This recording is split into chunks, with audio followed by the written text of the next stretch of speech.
is gone. Big moment this. Virat Kohli is off stump. Cricket विश्वातील सर्वश्रेष्ठ फलंदाज विराट कोहली देशाच्या अंतर्गत खेळली जाणारी रणजी स्पर्धेत 22 वर्षांनंतर खेळताना दिसत होता। यासाठी मैदानात 12,000 प्रेक्षक सामना पाहण्यासाठी आले होते। मात्र दिल्ली आणि रेल्वेच्या सामन्यात कोहली दिल्लीकडून खेळताना 15 बॉलमध्ये अवघ्या 6 धावांमध्ये तंबूत परतला। अनेक दिग्गज खेळाडू रणजी सामन्यात अपयशी दिसत आहेत। मंत्री नितेश राणे यांनी पत्रकार परिषदेत माध्यमिक शाळेत उच्च माध्यमिक शाळेतील शिक्षण परीक्षेसाठी बुरखा घालून बसण्याची मान्यता दिल्याचं परिपत्रक आहे। असंच चांगुल चालन चालणार नाही, बुरखा घालून परीक्षेला बसल्याचे इतर धोके आहेत, याचे धोके लक्षात घेऊन हा निर्णय रद्द करावा। परीक्षेसोबतच मतदानाच्या वेळी असे प्रकार उघडकीस आले आहेत। नेमके तेच विद्यार्थी परीक्षेला आहेत का असा सवाल देखील त्यांनी उपस्थित केला। US मध्ये विमान आणि हेलिकॉप्टर धडकेत 67 जण मृत्युमुखी। अमेरिकन एअरलाइन प्रवासी आणि US army back hop helicopter यांच्यात झालेल्या हवेतील धडकेत कोणीही वाचणार नाही अशी शक्यता अमेरिकन अग्निशामक अधिकाऱ्यांनी सांगितली। ही दुर्घटना वॉशिंग्टन मध्ये गुरुवारी घडली। या अपघातानंतर दोन्ही विमानांचे अवशेष पोटोमॅक नदीत आढळले, जिथे सुमारे 28 मृतदेह सापडले आहेत। विमानात 64 प्रवासी जण होते तर हेलिकॉप्टरमध्ये 3 सैनिक होते।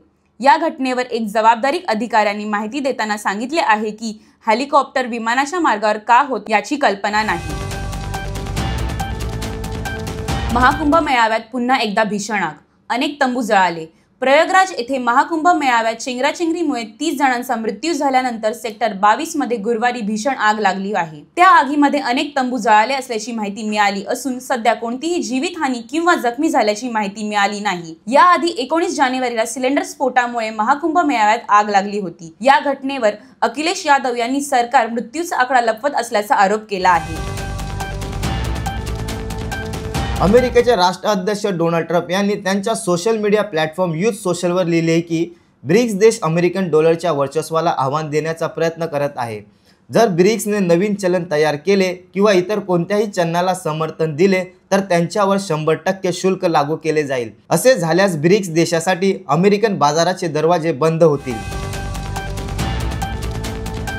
माणुसकीला काळीमा फासणारी घटना आसाम मधल्या कथार जिल्ह्यामध्ये घडली आहे। एका 30 वर्षीय महिलेवर तिच्याच 2 लहान मुलांसमोर बलात्कार केला। या घटनेतील आरोपी या महिलेच्या घराशेजारी राहत होता। आरोपीने महिलेकडे तिचा मोबाईल नंबर मागितला। जेव्हा तिने तो नंबर देण्यास नकार दिला तेव्हा या आरोपीने निर्दयीपणे महिलेचे हातपाय बांधले आणि तिच्याच 2 मुलांसमोर तिचा बलात्कार केला। महिलेचा उपचार सुरू असून आरोपीला अटक झाल्याची माहिती समोर आली आहे।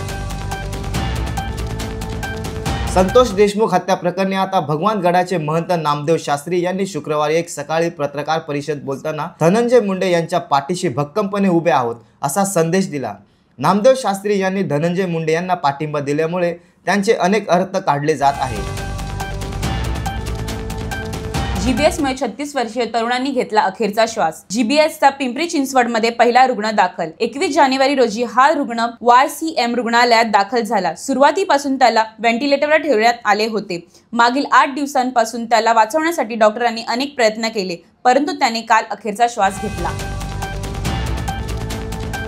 कल्याण शिळफाटा 5 दिवस बंद राहणार। पलावा जंक्शन जवळील निळजे उड्डाणपुलाच्या कामासाठी 5 फेब्रुवारी 12 ते 10 फेब्रुवारी रात्री 12 पर्यंत बंद राहणार अशी माहिती वाहतूक विभागाचे पोलीस उपायुक्त पंकज सिरसाट यांनी दिली। मुंबई महानगर प्रदेशासाठी एक परिवहन असावे यासाठी राज्य सरकारने मुंबईची बेस्ट, नवी मुंबईची NMMT, ठाण्याची TMT, डोंबिवली कल्याणची KDMT, वसई विरारची स्वतंत्र परिवहन सेवा आहे। या सर्वांचे एकत्रीकरण करण्याचे नगरविकासने ठरविले आहे। वरिष्ठ अधिकाऱ्यांची समिती स्थापन केली असून 2 महिन्यात अहवाल सादर करण्यास सांगितले आहे। जागृत महाराष्ट्र न्यूज चॅनलला आता आपण ट्विटरवरती देखील फॉलो करू शकता। तसेच जागृत महाराष्ट्राच्या वेबसाईटला भेट देण्यासाठी गुगलवर टाईप करा www.jagrutmaharashtranews.com।